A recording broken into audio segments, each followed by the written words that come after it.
I'm Benjamin Hall, and I'm searching for heroes.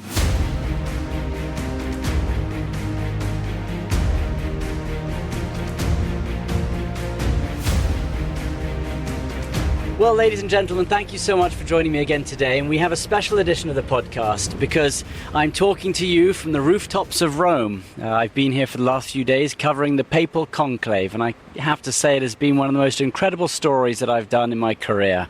And I'm very lucky today to be joined by Jonathan Morris, who over the last few days has become a great friend. He is someone you will know well. He's on Fox News a lot.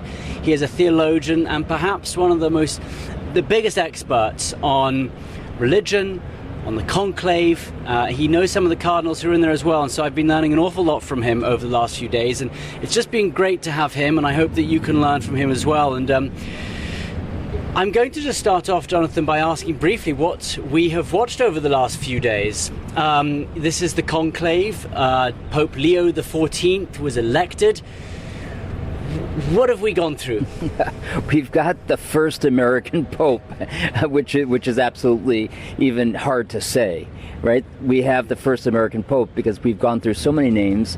We certainly brought up the possibility of Cardinal Prevost, but it just didn't seem like it could be actually true, because it has just kind of the traditional wisdom is you can't have the United States with such political power and then also have an American in the Vatican. Yeah, we actually just had some of the cardinals, American cardinals, giving a press conference, and actually one of them said, in fact, that he was American didn't come up when they were discussing it, that this is about maybe deeper issues, it's about religion, it's about faith. Is that what the cardinals were looking for? Or what were they looking for, do you think, in this new Pope?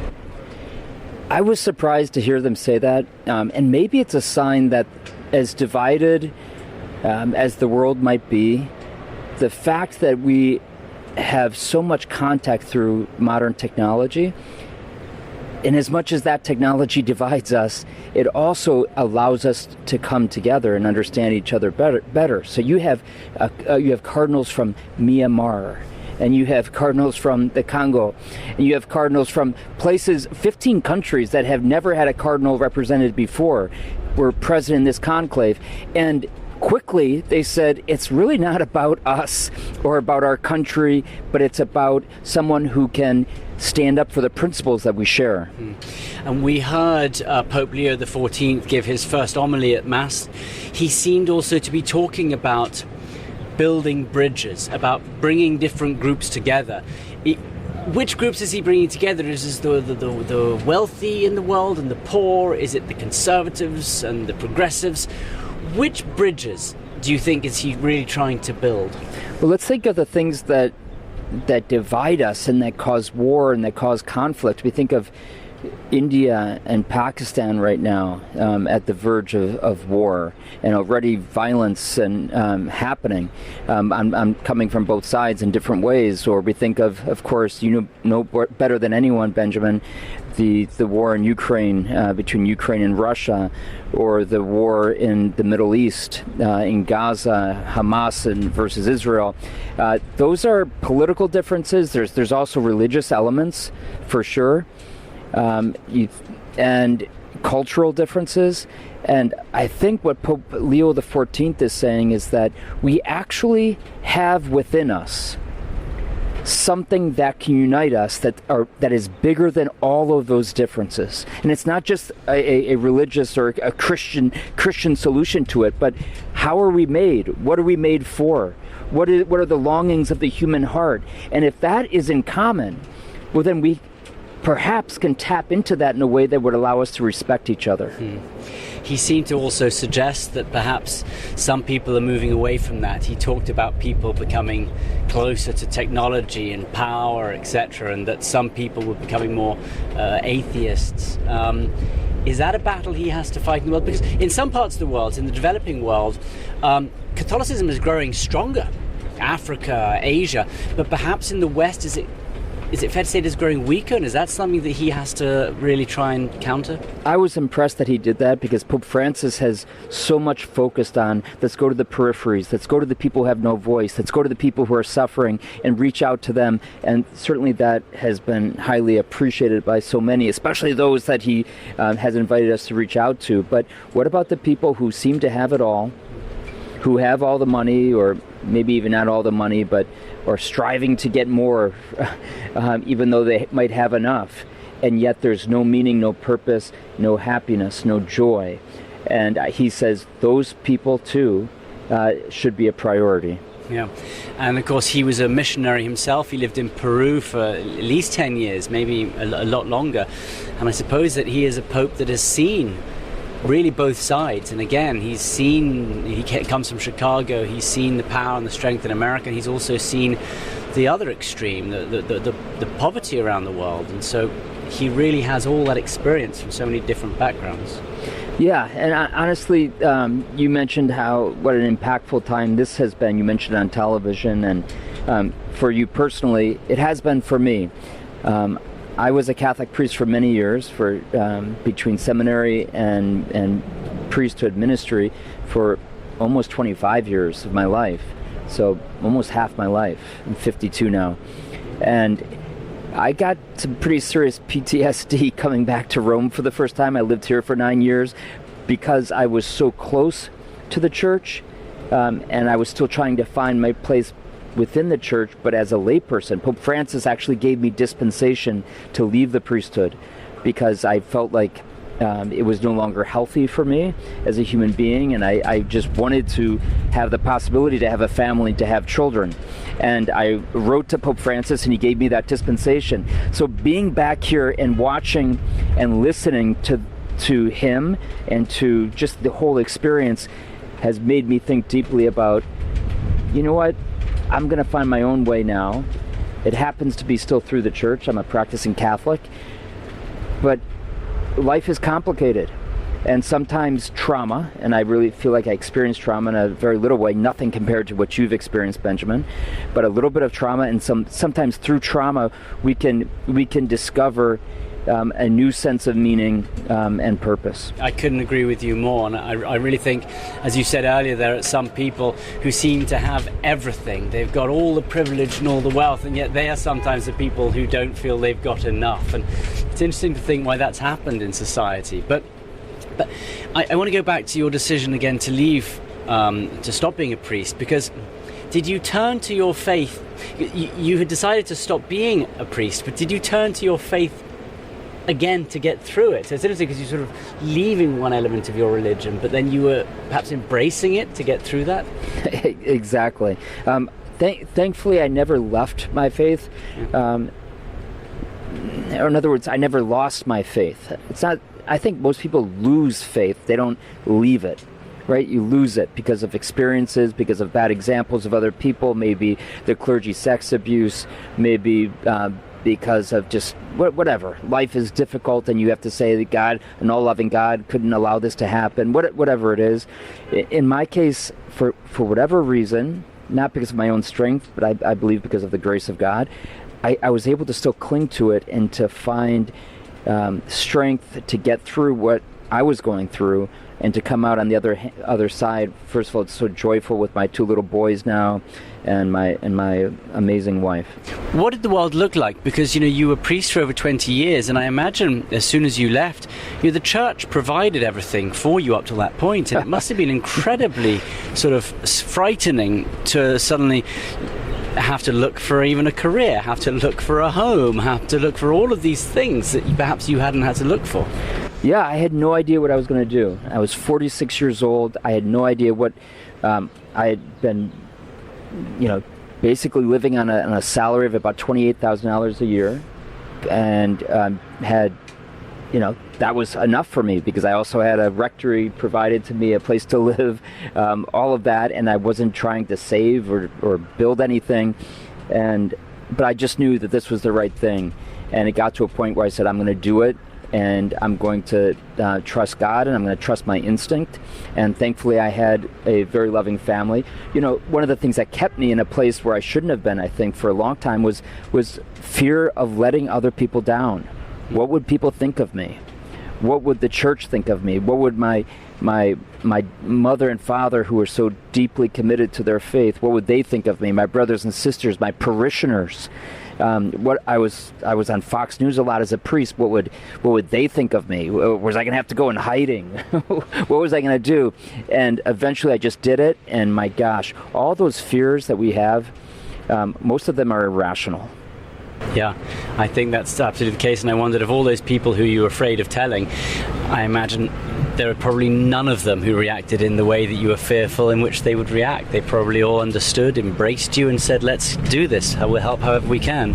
Most did, some didn't, but I got to a point where I didn't care. Yeah. You're listening to Searching for Heroes with Benjamin Hall. We'll be right back. When we talk about religion in general, explain sort of the resilience that it can give to people. Say there are people listening who are going through something difficult.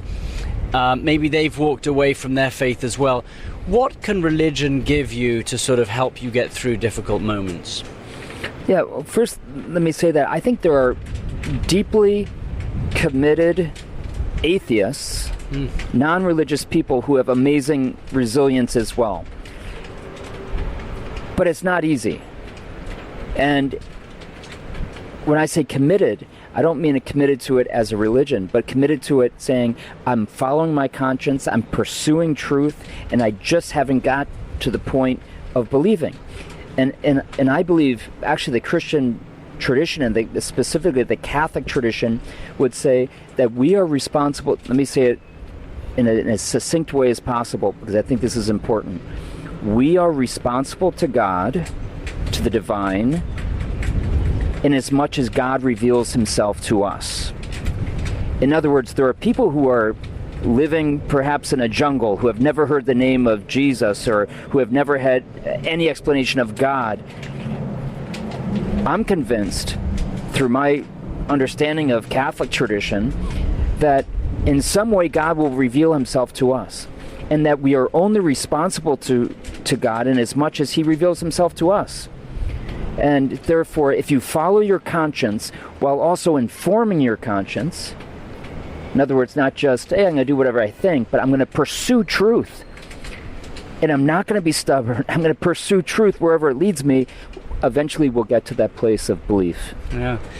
Why do you think that some people in the youth of today, well, maybe I'm wrong about this, have walked away from their faith? Is it because of the diversions? Is it because of technology? Is it because that we live in a world that should be so immediate that perhaps people don't reflect, or young people aren't reflecting enough? Or am I wrong? Is there a movement among the youth of today whereby it is coming back? Or is this a battle that's being fought left and right?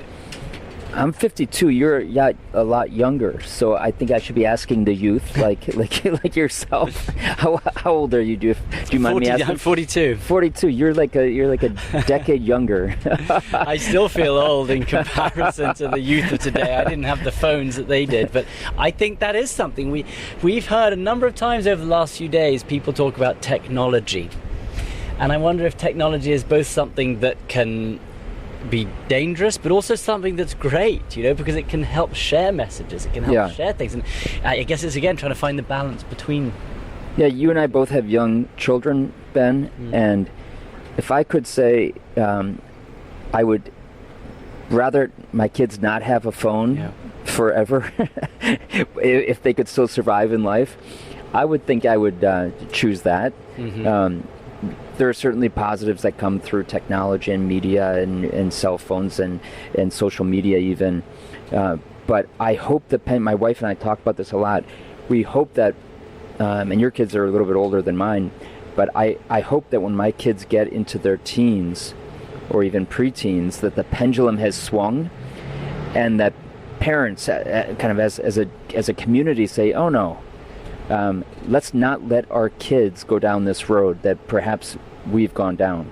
Yeah, and I suppose the very basic ideas of morals, right and wrong, those haven't changed in hundreds, thousands of years, and perhaps that's what religion does. You know, you've been saying over the last few days, you know, how the Catholic Church, for example, has been knocked. There have been people trying to persecute it. There have been Roman emperors who have tried to demolish it. And yet throughout all these ups and downs, the faith, the Catholic Church, Christian Church has continued. Its values have continued no matter the chaos that's happening around it. Perhaps that's what religion really can keep offering. Yes, and I think it's not because religion is so pure and perfect, but because God never changes. And religion, you know, a lot of people tell me, maybe you've heard it, Ben, people say, you know, especially when I was a priest and they would see me in a collar at an airport or whatever, and they would say, oh, Father, you know, I'm spiritual, but I'm not religious. And there's nothing wrong with that, and it's usually very true. And they would say, you know, I don't need to go to church, I pray on my own. And if the conversation led itself in this direction, I would say, well, how often do you pray? And usually it was, well, I don't do it very regularly, right? What religion does, it gives structure to something that's innate in our human being, in our heart. If you look at human history, there's always been some religious structure or expression, whether it was hieroglyphics, you know, things written in the catacombs here in Rome by Christians in their burial grounds. They were drawing pictures of Mary and of Peter and of Jesus. And you need, as human beings, we don't just kind of live as spiritual beings with no structure. We create structures. If I like to play golf, I don't just do it in my backyard. I go join a club and I play golf with other people. Human beings need human, tangible things to express what they have, even in the deepest part of who we are. Yeah.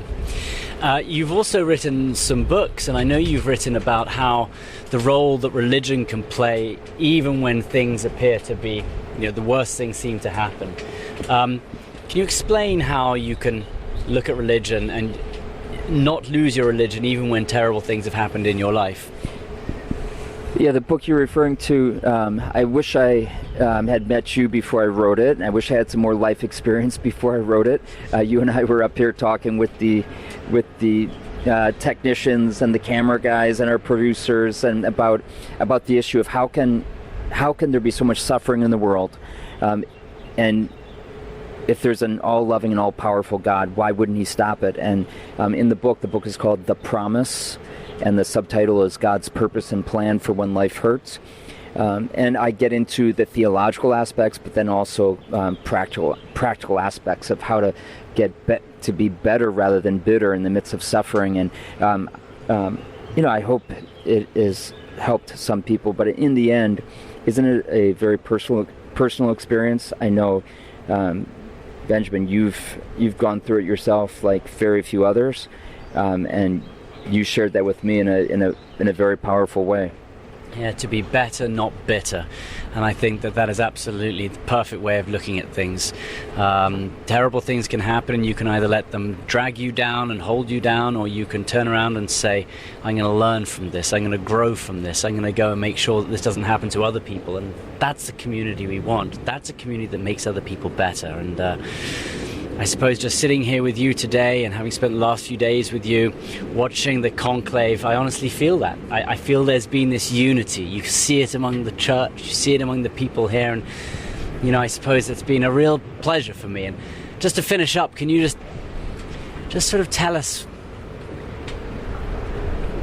if someone is listening who might feel a bit lost, is looking for some resilience, what is the message? What is one thing you would say to them to go out and to do, and how the first step they might make in turning that around? You know, life is pretty cruel. Even if you don't have massive trauma in your life, life is pretty cruel. I was thinking about that when my 2-year-old was teething once again, and he had the 2-year-old molars coming in, and I'm thinking, my gosh, how could, like, not only why is my son suffering, but, you know, I can't even sleep at night because he's suffering. Like, why does it have to be this way? And of course, there's a reason for it. Biologically, there's a reason. The jaw is too small, and the teeth have to fall out, and there's another set in there miraculously, right?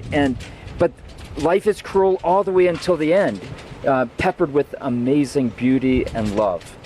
And so I think if we recognize that, first of all, suffering is a part of life, and we can't avoid it, and when we embrace it, we can usually find something beautiful within it. And just notice how people who have suffered and who have embraced it, usually those are the most interesting and most amazing people. Yeah. You know, if you meeting somebody who has had a silver spoon in their mouth their entire life, you know, nothing against that, but you know, they're not the most interesting people. The ones who have suffered, no matter where your background, and who have come out of it stronger, more resilient, whether it's because of loving relationships, deep faith, whatever it is, those are the people who you say, life is worth living. Look at that guy. Look at that woman. Absolutely, and it is worth living. It really is. Thank you for listening, everyone. We really appreciate it. Thank you so much to Jonathan for joining me today. And go out today, everyone. Go and have a wonderful day. Don't let those setbacks hold you back. Go and make something good out of them. Have a great time. Thanks for listening to Searching for Heroes. Listen ad-free with a Fox News Podcasts Plus subscription on Apple Podcasts. And Amazon Prime members can listen to this show ad-free on the Amazon Music app.